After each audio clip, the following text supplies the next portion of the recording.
La vita è davvero come un viaggio e se ci pensiamo, questo viaggio è abbastanza breve. Nasciamo, col tempo andiamo a scuola, prima di accorgercene ci laureiamo, forse ci sposiamo e abbiamo dei figli, otteniamo un lavoro, paghiamo le tasse, andiamo in vacanza, ma in realtà cosa sono 70, 80 o persino 90 anni? La vita è breve e la domanda che tutti ci facciamo è: esiste uno scopo più grande? Nonostante la vita sia breve, è anche molto affascinante.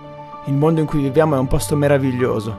Tutto intorno a noi vediamo un progetto incredibile.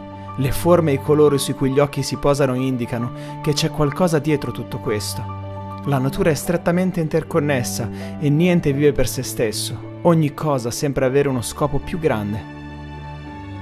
Avete mai pensato a come gli uccelli riescano a volare?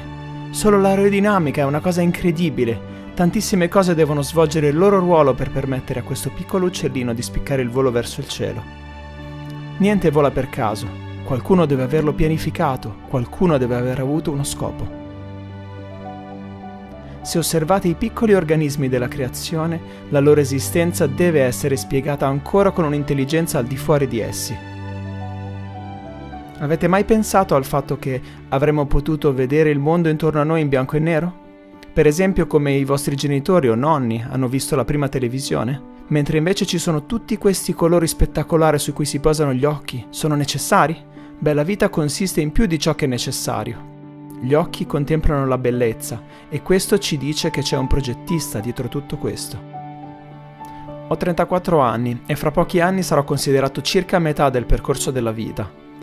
Eppure c'è qualcosa dentro di noi che ci dice che la morte non sarebbe mai dovuta esistere.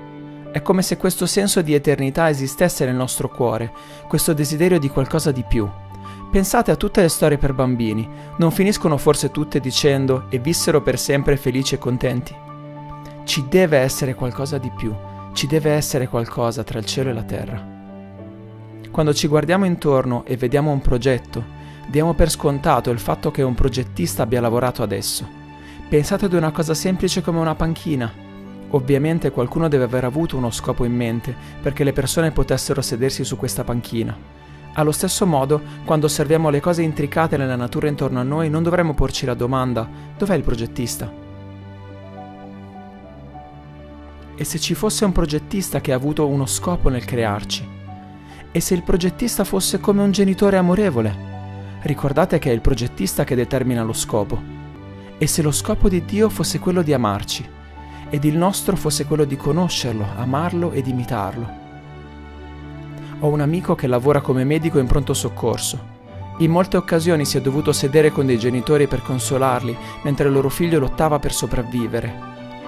La stessa scena si ripete. Ogni genitore afferma di voler prendere il posto del proprio figlio e soffrire al posto suo.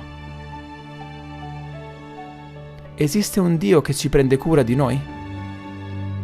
Ci viene detto che Dio mandò suo figlio per soffrire e morire al nostro posto, così che noi potessimo essere liberati dal peccato che porta alla morte. Gesù è venuto per darci un lieto fine. È venuto per riconciliarci col nostro Padre Celeste. Lo scorso anno mia moglie ed io abbiamo avuto il nostro primo figlio, un bellissimo maschietto.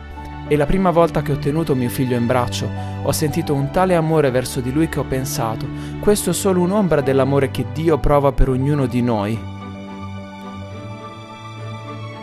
Io credo che lo scopo della vita sia quello di scoprire che c'è un Dio amorevole che tiene a noi ed ha uno scopo ed un piano per ognuno di noi.